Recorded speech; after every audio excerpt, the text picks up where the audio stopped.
भक्ति की शक्ति चैनल में आप सभी का स्वागत है।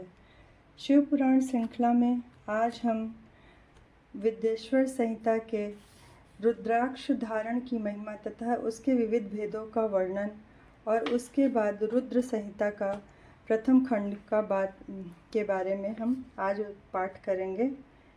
आप सभी हमारे इस कथा के साथ चलिए और सुनते हैं रुद्राक्ष धारण की महिमा तथा उसके विविध भेद। सूत जी कहते हैं, महाप्राज्ञ महामते, ब्राह्मण क्षत्रिय वैश्य और शूद्र जाति के शिव रूप सौनक, अब मैं संक्षेप से रुद्राक्ष का महात्म्य बता रहा हूँ, सुनो। रुद्राक्ष शिव को बहुत ही प्रिय है, इसे परम पावन समझना चाहिए। रुद्राक्ष के दर्शन से, स्पर्श से तथा उस पर जप करने से वह समस्त पापों का अपहरण करने वाला माना गया है। मुने, पूर्व काल में परमात्मा शिव ने समस्त लोगों का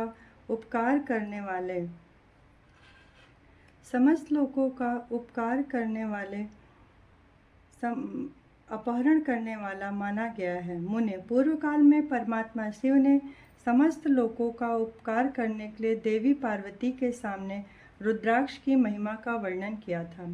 भगवान शिव बोले, महेश्वरी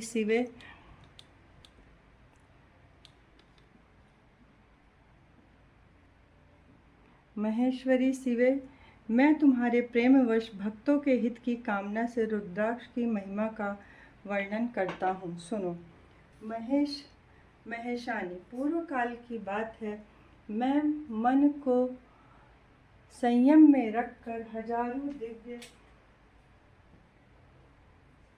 हजारों दिव्य वर्षों तक घोर तपस्या में लगा रहा। एक दिन सहसा मेरा मन शुद्ध हो उठा। परमेश्वरी, मैं संपूर्ण लोगों का उपकार करने वाला स्वतंत्र परमेश्वर हूँ। अतः उस समय मैंने लीलावशी अपने दोनों नेत्र खोले। खोलते ही मेरे मनोहर नेत्रपुटों से कुछ जल की बूंदें गिरी।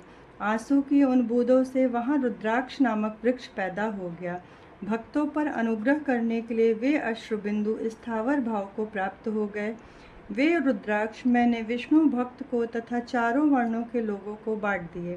भूतल पर अपने प्रिय रुद्राक्षों को मैंने गौण देश में उत्पन्न किया। मथुरा, अयोध्या, लंका, मलयाचल, सहस्रगिरी, काशी तथा अन्य देशों में भी उनके अंकुर उगाए। वे उत्तम रुद्राक्ष असह पाप समूहों का भेदन करने वाले तथा श्रुतियों के भी प्रेरक हैं। मेरी आज्ञा से वे ब्राह्मण, क्षत्रिय, वैश्य और शूद्र जाति के भेद से इस भूतल पर प्रकट हुए। रुद्राक्षों की ही जाति के शुभाक्ष भी हैं।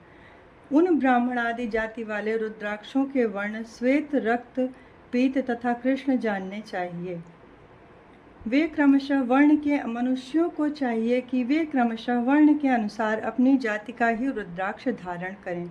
भोग और मोक्ष की इच्छा रखने वाले चारों वर्णों के लोगों और विशेषतः शिव भक्तों को शिव पार्वती की प्रसन्नता के लिए रुद्राक्ष के फलों को अवश्य धारण करना चाहिए।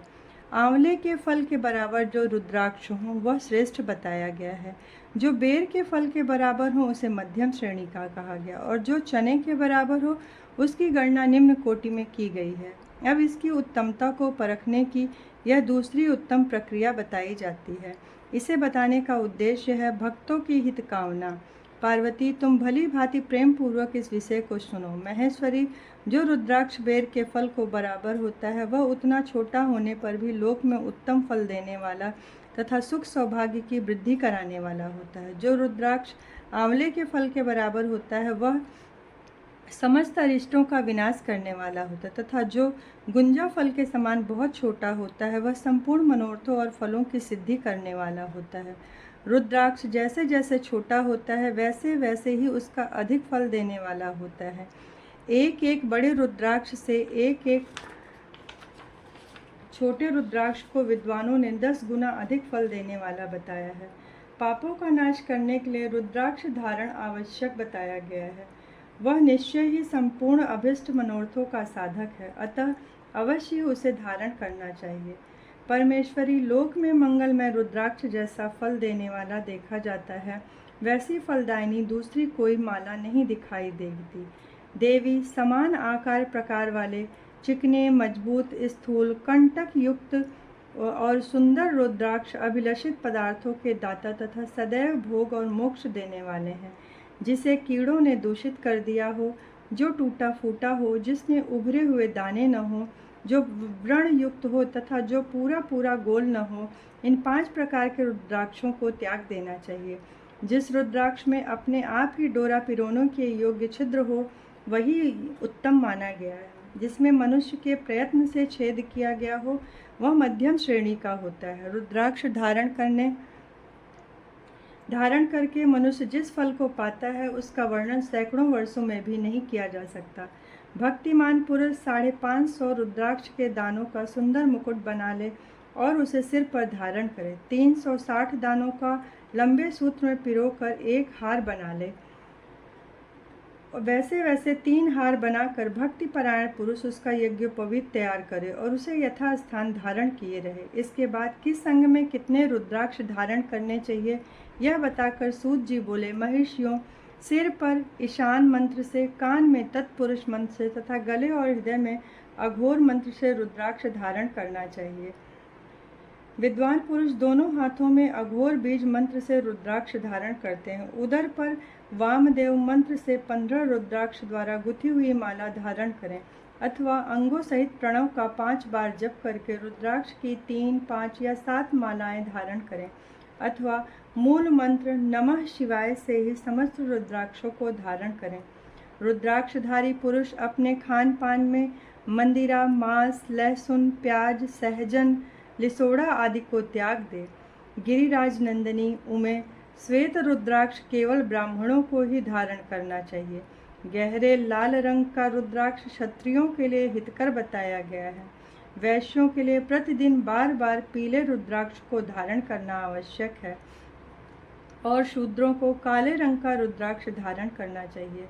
यह वेदोक्त मार्ग है। ब्रह्मचारी, वानप्रस्थ, गृहस्थ और सन्यासी सबको नियम पूर्वक रुद्राक्ष धारण करना उचित है। इसे धारण करने का सौभाग्य बड़े पुण्य से प्राप्त होता है। उमें पहले आंवले के बराबर और फिर उससे भी छोटे रुद्राक्ष धारण करें। जो रोगी हो, जिनमें दाने ना हो, जिन्हें कीड़ों ने खा लिया हो, जिनमें पिरोने योग्य छेद ना हो, ऐसे रुद्राक्ष मंगलकारी पुरुषों को नहीं धारण करने चाहिए। रुद्राक्ष मेरा मंगलमय लिंग विग्रह है। वह अंतोत्तगत्वा चने के बराबर लघुतर होता है। सूक्ष्म रुद्राक्ष को ही सदा प्रशस्त माना गया है। सभी आश्रमों, समस्त वर्णों, स्त्रियों और शूद्रों को भी भगवान शिव की आज्ञा के अनुसार सदैव रुद्राक्ष धारण करना चाहिए। यातियों के लिए प्रणव के उच्चारण पूर्वक रुद्राक्ष धारण का विधान है। जिसके ललाट में त्रिपुंड लगा हो और सभी अंग रुद्राक्ष से विभूषित हों तथा जो मृत्युंजय मंत्र का जप कर रहा हो, उसका दर्शन करने से साक्षात रुद्र के दर्शन का फल प्राप्त होता है। पार्वती, रुद्राक्ष अनेक प्रकार के बताए गए हैं। मैं उनके भेदों का वर्णन करता हूँ। वे भेद भोग और मोक्ष रूप फल देने वाले हैं। तुम उत्तम भक्ति भाव से उनका परिचय सुनो। एक मुख वाला रुद्राक्ष साक्षात शिव का स्वरूप है। वह भोग और मोक्ष रूपी फल प्रदान करता है। जहाँ रुद्राक्ष की पूजा होती है, वहाँ से लक्ष्मी दूर नहीं जाती। उस स्थान के सारे उपद्रव नष्ट हो जाते हैं तथा वहाँ रहने वाले लोगों की संपूर्ण कामनाएं पूर्ण होती हैं।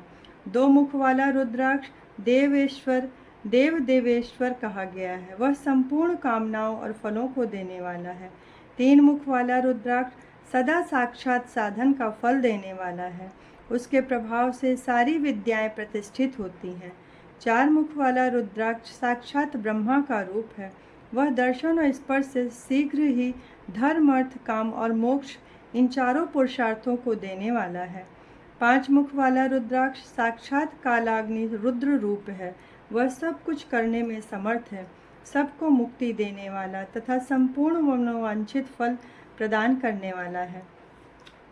पंचमुख रुद्राक्ष समस्त पापों को दूर कर देता है। 6 मुखों वाला रुद्राक्ष कार्तिकेय का स्वरूप है। यदि दाहिनी बाह में उसे धारण किया जाए तो धारण करने वाला मनुष्य ब्रह्म हत्या आदि पापों से मुक्त हो जाता है।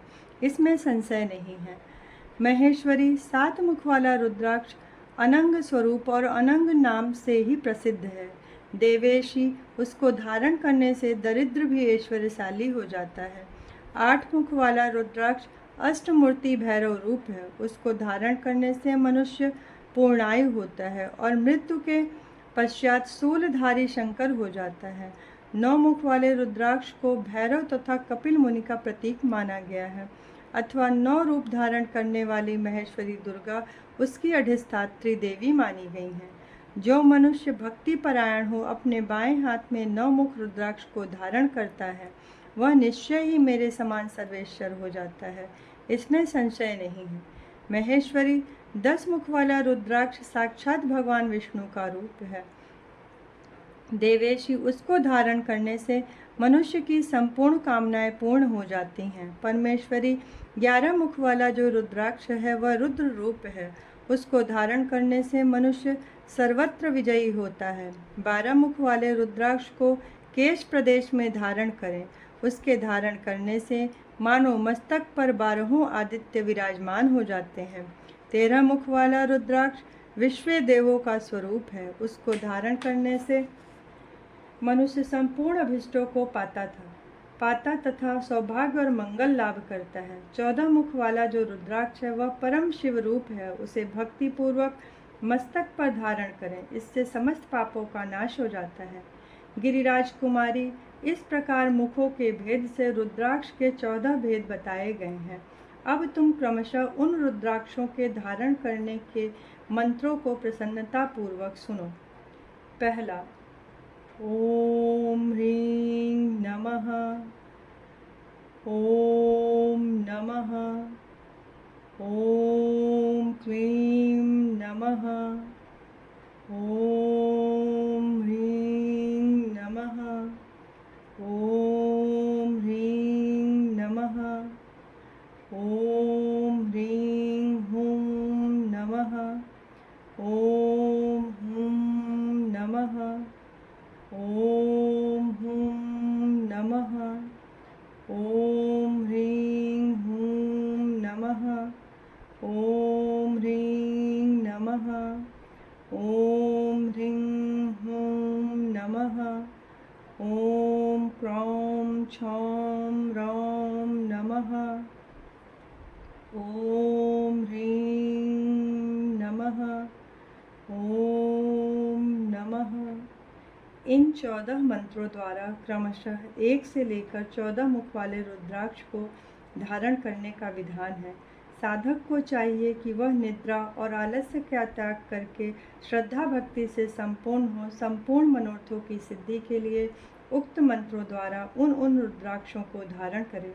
रुद्राक्ष की माला धारण करने वाले पुरुष को देखकर भूत प्रेत पिशाच डाकनी शाकनी तथा जो अन्य द्रोहकारी राक्षस हैं वे सब के सब दूर भाग जाते हैं, और जो कृत्रिम अभिचार आदि प्रयुक्त होते हैं वे सब रुद्राक्षधारी को देखकर सशंक हो दूर खिसक जाते हैं। पार्वती, रुद्राक्ष मालाधारी पुरुषों को देखकर मैं शिव, भगवान विष्णु, देवी दुर्गा, गणेश, सूर्य तथा अन्य देवता भी प्रसन्न हो जाते हैं। महेश्वरी, इस प्रकार रुद्राक्ष की महिमा को जानकर धर्म की वृद्धि के लिए भक्ति पूर्वोक्त मंत्रों द्वारा विधिवत उसे धारण करना चाहिए। मुनीश्वर, भगवान शिव ने देवी पार्वती के सामने जो कुछ कहा था वह सब तुम्हारे प्रश्न के अनुसार मैंने कह सुनाया।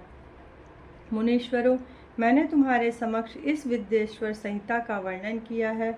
यह संहिता संपूर्ण सिद्धियों को देने वाली तथा भगवान शिव की आज्ञा से नित्य मोक्ष प्रदान करने वाली है। अध्याय 25। रुद्र संहिता प्रथम सृष्टि खंड।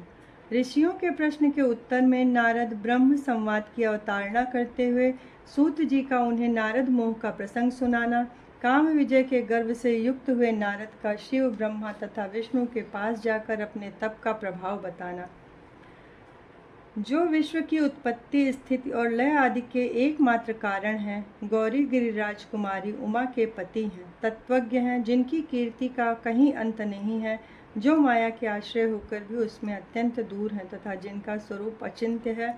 उन विमल बोध स्वरूपी भगवान शिव को मैं प्रणाम करता हूँ। वंदे शिवम तत् प्रकृतेर्नादिं प्रशान्तमेकं पुरुषोत्तमं हि स्वमायया कृतस्नमिदं हि सृष्ट्वा नभो वदन्त बहिर्स्थितो यः। वंदे अनंतरस्थं निजगूढ़रूपं शिवं स्वतस्तमिष्टुमिदं विनिस्वते जगन्ति नित्यं परितो भ्रमन्ति यत्सन्निधौ चुंबकलोहवत्तम। जैसे लोहा चुंबक से आकृष्ट होकर उसके पास ही लटका रहता है, उसी प्रकार ये सारे जगत सदा सब और जिसके आसपास ही भ्रमण करते हैं, जिन्होंने अपने से ही इस प्रपंच को रचने की विधि बताई थी, जो सबके भीतर अंतर्यामी रूप से विराजमान है, जिनका अपना स्वरूप अत्यंत गूढ़ है, उन भगवान शिव की मैं सादर वंदना करता हूँ। व्यास जी कहते हैं, जगत के पिता भगवान शिव, जगन्माता कल्याणमयी पार्वती तथा उनके पुत्र गणेश जी को नमस्कार करके हम इस पुराण का वर्णन करते हैं।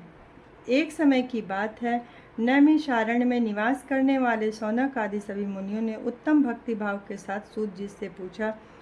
ऋषि बोले, हे महाभाग सूत जी, विद्वेश्वर संहिता की जो साध्य साधन खंड नामावली शुभ एवं उत्तम कथा है, उसे हम लोगों ने सुन लिया।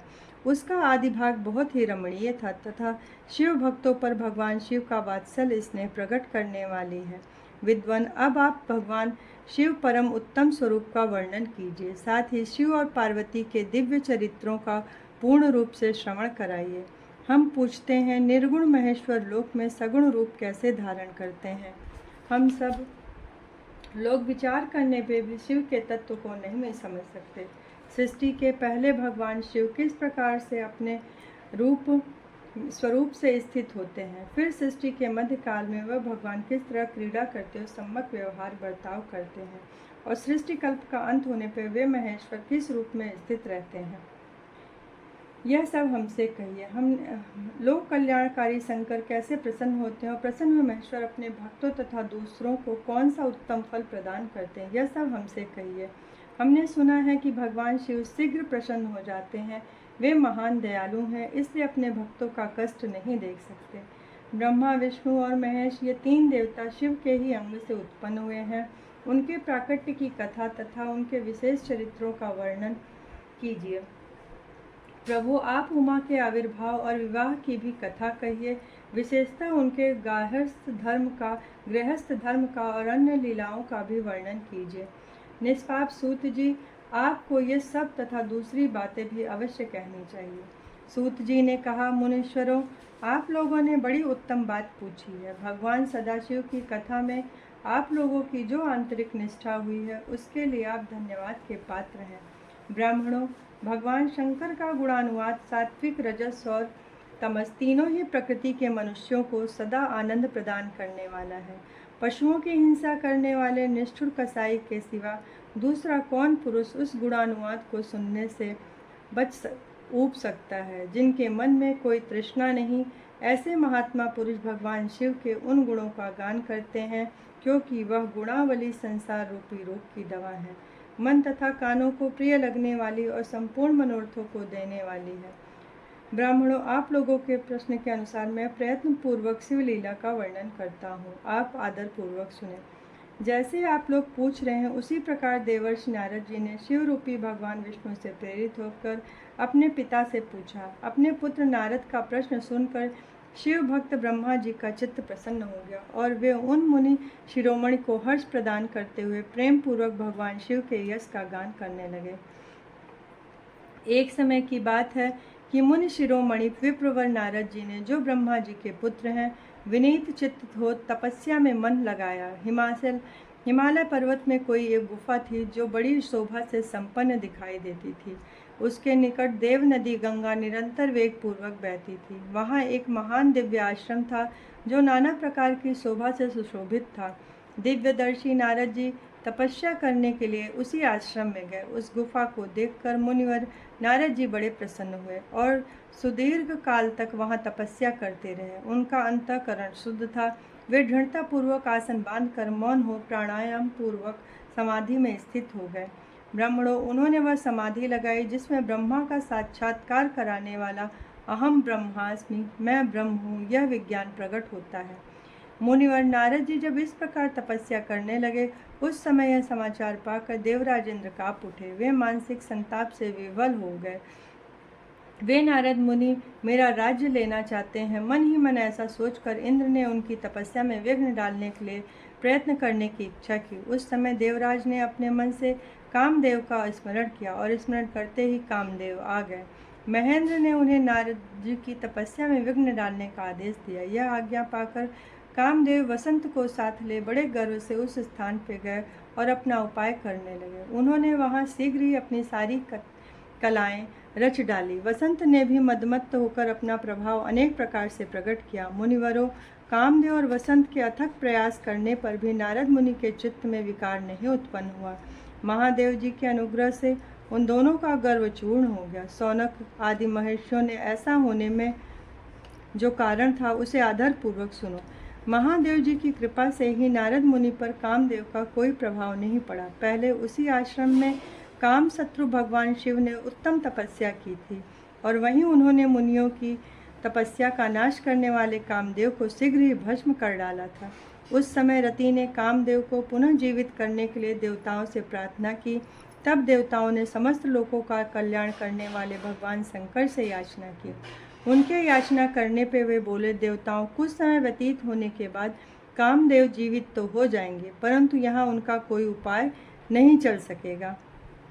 अमरगण यहाँ खड़े होकर लोग चारों ओर जितनी दूर तक की भूमि को नेत्र से देख पाते हैं, वहाँ तक कामदेव के बाणों का प्रभाव नहीं चल सकेगा, इसमें संशय नहीं है। भगवान शंकर की सूक्ति के अनुसार उस समय वहाँ नारद जी के प्रति कामदेव का निजी प्रभाव मिथ्या सिद्ध हुआ। वे शीघ्र ही स्वर्गलोक में इंद्र के पास लौट गए। वहाँ कामदेव ने अपना सारा वृत्तांत और मुनि का प्रभाव कह सुनाया। तत्पश्चात इंद्र की आज्ञा से वे वसंत के साथ अपने स्थान को लौट गए। उस समय देवराज इंद्र को बड़ा विस्मय हुआ। उन्होंने नारद जी की भूरी भूरी प्रशंसा की, परंतु शिव की माया से मोहित होने के कारण वे उस पूर्व वृत्तांत को स्मरण न कर सके। वास्तव में इस संसार के भीतर सभी प्राणियों के लिए शंभु की माया को जानना अत्यंत कठिन है। जिसने भगवान शिव के चरणों में अपने आप को समर्पित कर दिया, उस भक्त को छोड़कर शेष सारा जगत उनकी माया से मोहित हो जाता है। नारद जी भी भगवान शंकर की कृपा से वहाँ चिरकाल तक तपस्या में लगे रहे। जब उन्होंने अपनी तपस्या को पूर्ण हुआ समझा, तब वे मुनि उनसे विरत हो गए। कामदेव पर मेरी विजय हुई ऐसा मानकर उन मुनीश्वर के मन में व्यर्थ ही गर्व हो गया। भगवान शिव की माया से मोहित होने के कारण उन्हें यथार्थ बात का ज्ञान नहीं रहा। उस माया से अत्यंत मोहित हो मुनि शिरोमणि नारद अपना काम विजय संबंधी वृत्तांत बताने के तुरंत ही कैलाश पर्वत पे गए। उस समय वे विजय के मत से उन्मत्त हो रहे थे। वहाँ रुद्रदेव को नमस्कार करके गर्व से भरे हुए तथा मुनि ने अपने आप को महात्मा मानकर अपने ही प्रभाव से कामदेव पर अपनी विजय हुई समझकर सारा वृत्तांत कह सुनाया। वह सब सुनकर भक्त वत्सल भगवान शंकर जी ने नारद जी से, जो अपनी ही माया से मोहित होने के कारण काम विजय के यथार्थ को नहीं जानते थे, अपने विवेक को भी खो बैठे थे, कहा। रुद्र बोले, तात नारद, तुम बड़े विद्वान हो, धन्यवाद के पात्र हो, परंतु मेरी यह बात ध्यान देकर सुनो। अब फिर से कभी ऐसी बात कहीं भी न कहना। विशेषतः भगवान विष्णु के सामने इसकी चर्चा कदापि न करना। तुमने मुझसे अपना जो वृत्तांत बताया है, उसे पूछने पर भी दूसरों के सामने न कहना। वह सिद्धि संबंधी वृत्तांत सर्वथा गुप्त रखने योग्य है। इसे कभी किसी पे प्रकट नहीं करना चाहिए। तुम मुझे विशेष प्रिय हो, इसलिए अधिक जोर देकर मैं तुम्हें यह शिक्षा देता हूँ और इसे न कहने की आज्ञा देता हूँ, क्योंकि तुम भगवान विष्णु के भक्त हो और उनके भक्त होते हुए मेरे अत्यंत अनुगामी हो। इस प्रकार बहुत कुछ कहकर संसार की सृष्टि करने वाले भगवान रुद्र ने नारद जी को शिक्षा दी। अपने वृत्तांत को गुप्त रखने के लिए उन्हें समझाया बुझाया, परंतु वे तो शिव की माया से मोहित थे, इसलिए उन्होंने उनकी दी हुई शिक्षा को अपने लिए हितकर नहीं माना। तदंतर मुनि शिरोमणि नारद ब्रह्मलोक में गए। वहाँ ब्रह्मा जी को नमस्कार करके उन्होंने कहा, पिताजी, मैंने अपने तपोबल से कामदेव को जीत लिया। उनकी यह बात सुनकर ब्रह्मा जी ने भगवान शिव के चरणारविंदों का चिंतन किया और सारा कारण जानकर अपने पुत्र को यह सब कहने से मना किया, परंतु नारद जी शिव की माया से मोहित थे, अतएव उनके चित्त में मद का अंकुर जम गया था, उनकी बुद्धि मारी गई थी। इसलिए नारद जी अपना सारा वृत्तांत भगवान विष्णु के सामने कहने के लिए वहां से शीघ्र ही विष्णु लोक में गए। नारद मुनि को आते देख भगवान विष्णु बड़े आदर से उठे और शीघ्र ही आगे बढ़कर उन्होंने मुनि को हृदय से लगा लिया। मुनि के आगमन का क्या हेतु है, इसका उन्होंने पहले से ही पता था। नारद जी को अपने आसन पर बिठाकर भगवान शिव के चरणारविंदों का चिंतन करके श्रीहरि ने उनसे पूछा। भगवान विष्णु बोले, तात कहाँ से आते हो, यहाँ किस लिए तुम्हारा आगमन हुआ है। मुनिश्रेष्ठ तुम धन्य हो, तुम्हारे सुभागन से मैं पवित्र हो गया। भगवान विष्णु का यह वचन सुनकर गर्व से भरे हुए नारद मुनि ने मत से मोहित होकर अपना सारा वृत्तांत बड़े अभिमान के साथ कह सुनाया। नारद मुनि का वह अहंकार वचन सुनकर मन ही मन भगवान विष्णु ने उनकी काम विजय के यथार्थ कारण को पूर्ण रूप से जान लिया। तत्पश्चात श्री विष्णु बोले, मुनि श्रेष्ठ तुम धन्य हो, तपस्या के तो भंडार ही हो, तुम्हारा हृदय भी बड़ा उदार है। मुने, जिसके भीतर भक्ति ज्ञान और वैराग्य नहीं होते, उसी के मन में समस्त दुखों को देने वाला काम मोह आदि विकार शीघ्र उत्पन्न होता है। तुम तो नैष्ठिक ब्रह्मचारी हो और सदा ज्ञान वैराग्य से युक्त रहते हो, फिर तुम में काम विकार कैसे आ सकता है। तुम तो जन्म से ही निर्विकार तथा शुद्ध बुद्धि वाले हो। श्री हरि की कही हुई ऐसी बहुत सी बातें सुनकर मुनि शिरोमणि नारद जोर जोर से हंसने लगे और मन ही मन भगवान को प्रणाम करके इस प्रकार बोले। नारद जी ने कहा, स्वामिन, जब मुझ पर आपकी कृपा है तब बेचारा कामदेव अपना क्या प्रभाव दिखा सकता है। ऐसा कहकर भगवान के चरणों में मस्तक झुकाकर इच्छा अनुसार विचरने वाले नारद मुनि वहां से चले गए। अध्याय 1।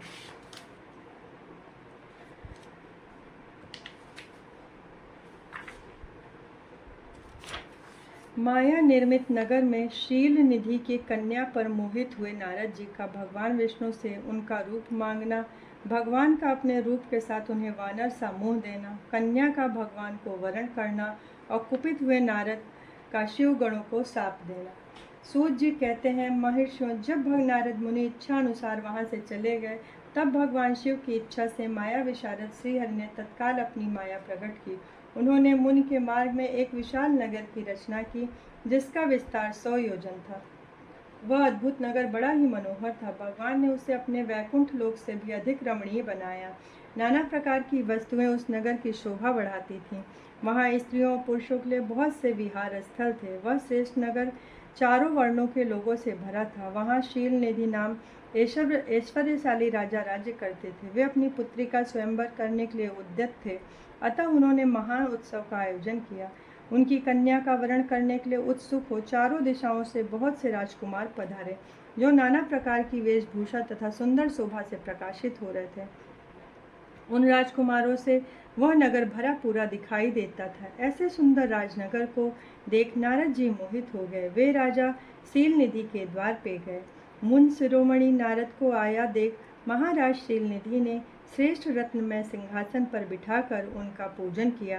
तत्पश्चात अपनी सुंदरी कन्या, जिसका नाम श्रीमती था, बुलवाया और उससे नारद जी के चरणों में प्रणाम करवाया। उस कन्या को देखकर नारद मुनि चकित हो गए और बोले, राजन, यह देव कन्या के समान सुंदरी महाभागा कन्या कौन है। उनकी यह बात सुनकर राजा ने हाथ जोड़कर कहा, मुनि, यह मेरी पुत्री है, इसका नाम श्रीमती है। अब इसके विवाह का समय आ गया है।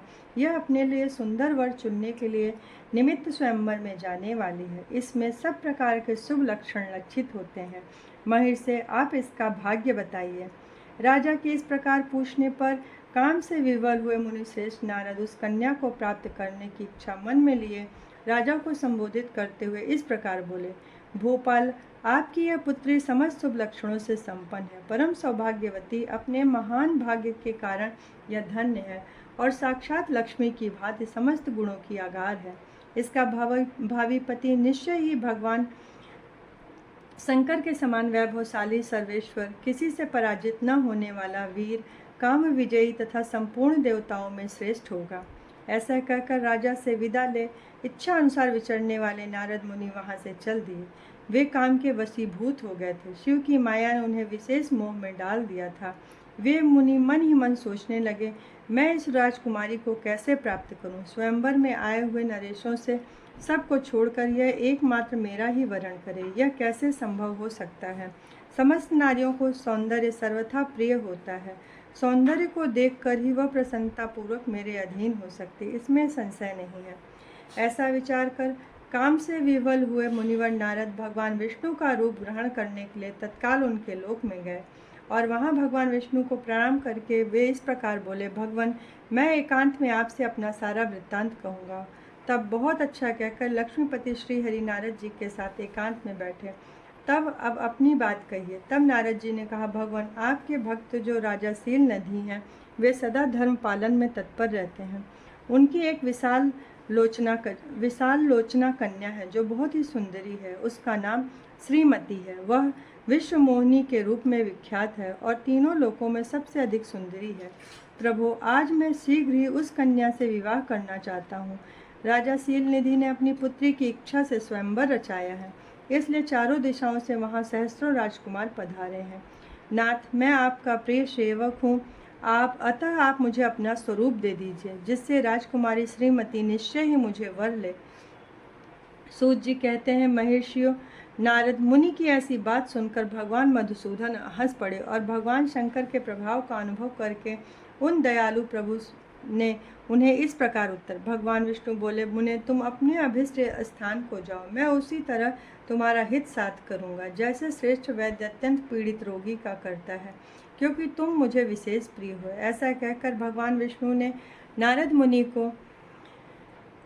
मुनि को मुख तो वानर का दे दिया और शेष अंगों में अपने जैसा स्वरूप देकर वहां से अंतर्ध्यान हो गए। भगवान की पूर्वोक्त बात सुनकर उनका मनोहर रूप प्राप्त हो गया। समझकर नारद मुनि को बड़ा हर्ष हुआ।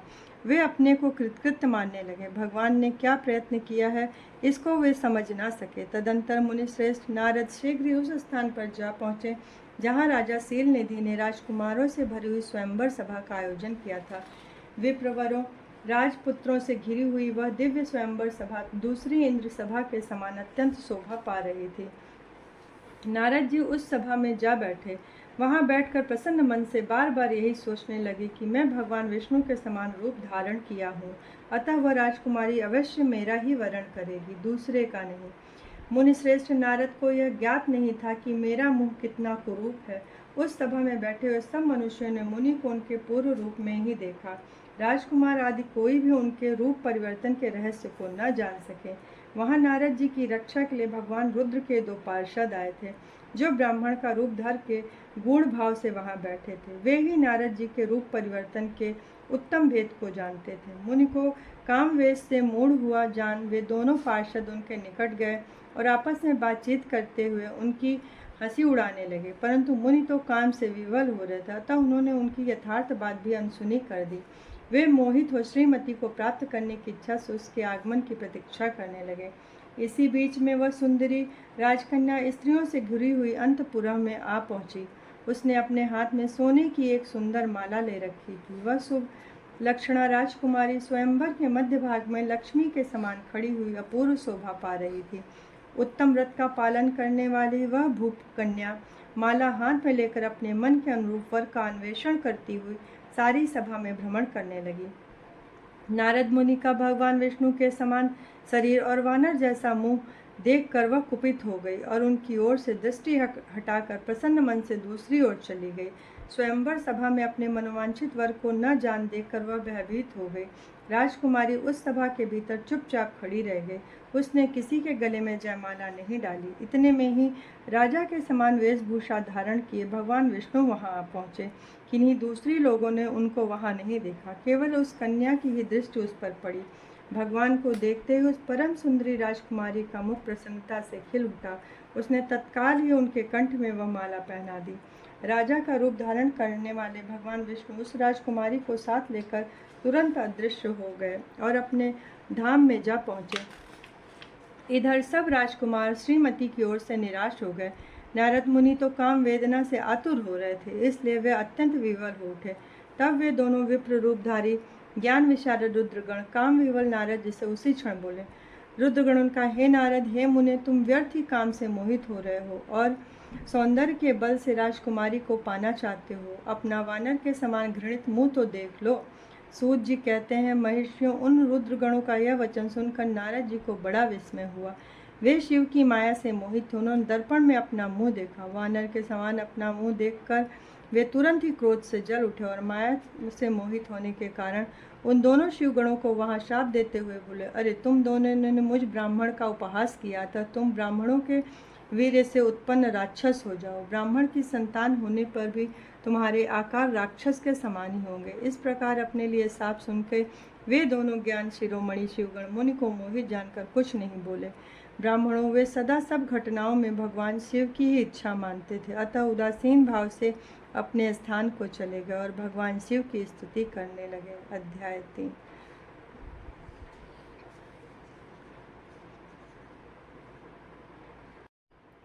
नारद जी का भगवान विष्णु को क्रोधपूर्वक फटकारना और शाप देना, फिर माया के दूर हो जाने पर पश्चाताप पूर्वक भगवान के चरणों में गिरना और शुद्धि का उपाय पूछना तथा भगवान विष्णु का उन्हें समझा बुझाकर शिव का महात्म्य जानने के लिए ब्रह्मा जी के पास जाने का आदेश और शिव के भजन का उपदेश देना। सूत जी कहते हैं, महर्षियों, माया मोहित नारद मुनि उन दोनों शिवगणों को यथोचित शाप देकर भी भगवान शिव के इच्छावश मोह निद्रा से नहीं जागे। भगवान विष्णु के किए हुए कपट को याद करके मन में दुसह क्रोध लिए विष्णु लोक को गए और समिधा पाकर वे प्रज्वलित हुए अग्निदेव की भांति क्रोध से जलते हुए बोले। उनका ज्ञान नष्ट हो गया था, इसलिए वे दुर्वचनपूर्ण व्यंग सुनाने लगे। नारद जी ने कहा, अरे तुम बड़े ही दुष्ट हो, कपटी हो और समस्त विश्व को मोह में डालते रहते हो। दूसरों का उत्साह या उत्कर्ष तुमसे सहा नहीं जाता। तुम मायावी हो, तुम्हारा अंतकरण मलिन है। पूर्व काल में तुम्ही ने मोहिनी रूप धारण करके कपट किया, असुरों को वारुणी मदिरा पिलाई, उन्हें अमृत नहीं पीने दिया, छल कपट में ही अनुराग रखने वाले हो। यदि महेश्वर रुद्र दया करके विष न पी लेते तो तुम्हारी सारी माया उसी दिन समाप्त हो जाती। विष्णुदेव कपट पूर्ण चाल तुम्हें अधिक प्रिय है, तुम्हारा स्वभाव अच्छा नहीं है। तुम्हें भी भगवान शंकर ने स्वतंत्र बना दिया है। तुम्हारी इस चाल ढाल को समझकर अब वे भी पश्चाताप करते होंगे। अपनी वाणी रूप वेद की प्रामाणिकता स्थापित करने वाले महादेव जी ने ब्राह्मण को सर्वोपरि बताया। हरे, इस बात को जानकर आज मैं बलपूर्वक तुम्हें ऐसी सीख दूंगा जिससे तुम फिर कभी कभी कहीं भी ऐसा कर्म नहीं करोगे। अब तक तुम्हें किसी शक्तिशाली या तेजस्वी पुरुष से पाला नहीं पड़ा, इसलिए आज तक तुम निडर बने हुए हो।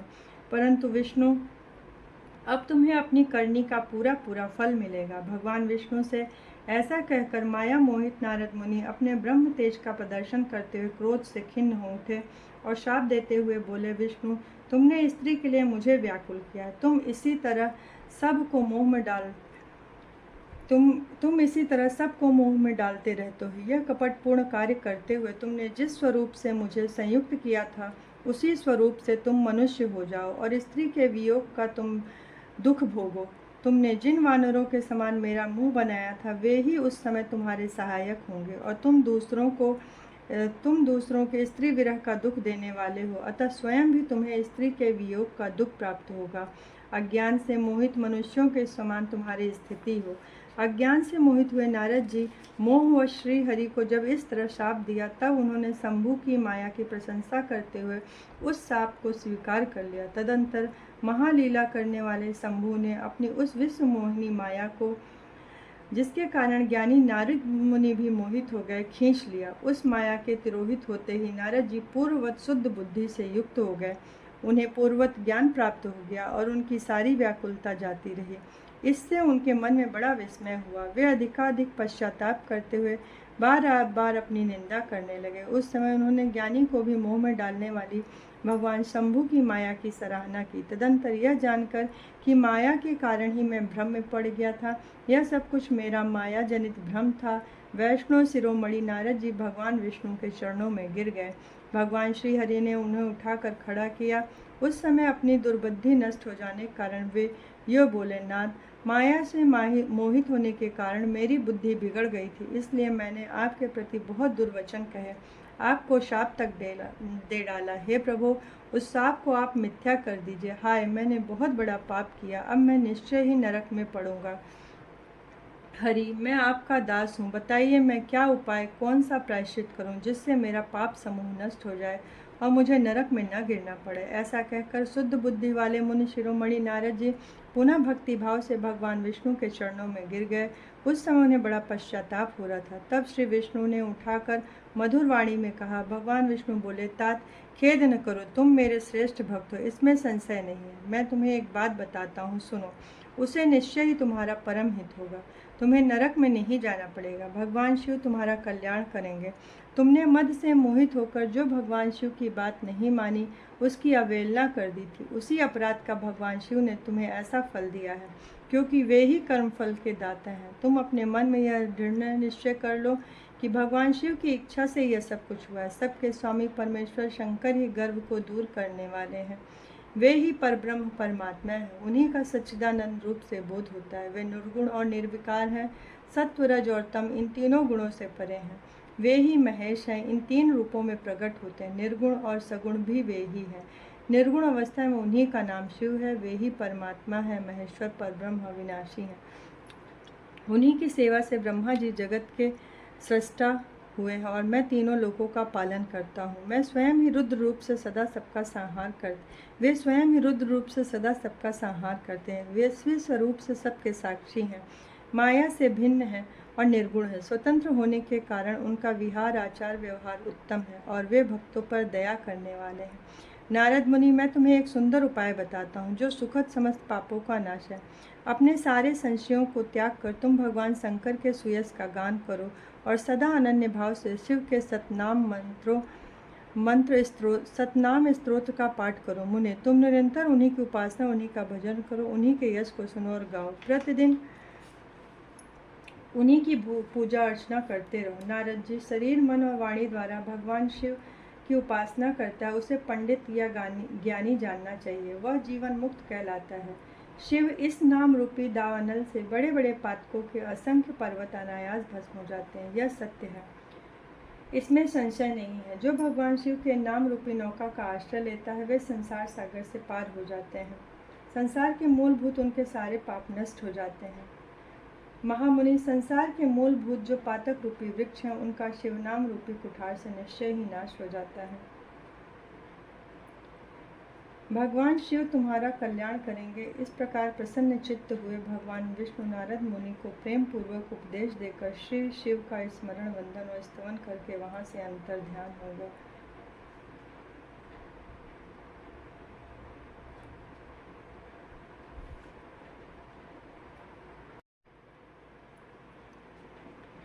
नारद जी भूतल के तीर्थों में विचर रहे थे और इस समय उनका चित्त शुद्ध था। यह जानकर वे दोनों शिवगण उनके पास गए। वे उनके दिए हुए शाप से उद्धार की इच्छा रखकर वहां गए थे। उन्होंने आदरपूर्वक मुनि के दोनों पैर पकड़ लिया और मस्तक झुकाकर भली भांति प्रणाम करके शीघ्र इस प्रकार कहा। शिवगण बोले, ब्राह्मण, हम दोनों शिव के गण हैं।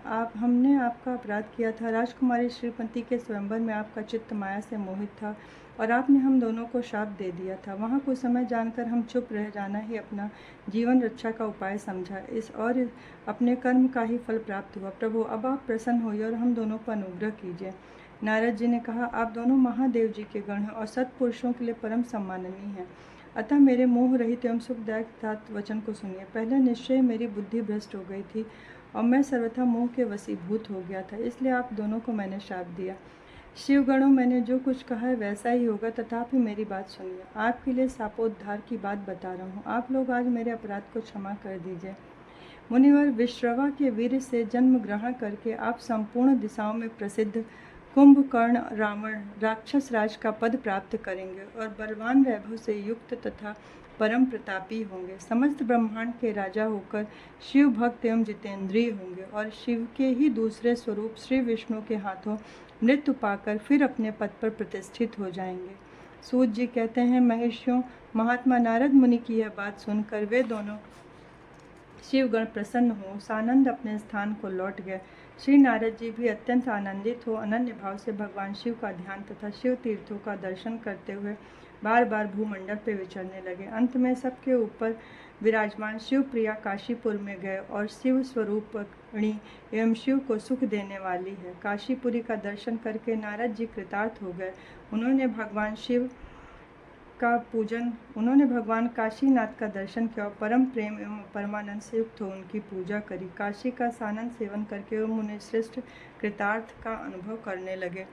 आज की कथा यहीं तक। कल जुड़ेंगे शिव शक्ति के प्रादुर्भाव से, अंबिका का प्रादुर्भाव, माँ का, ये सब जानेंगे।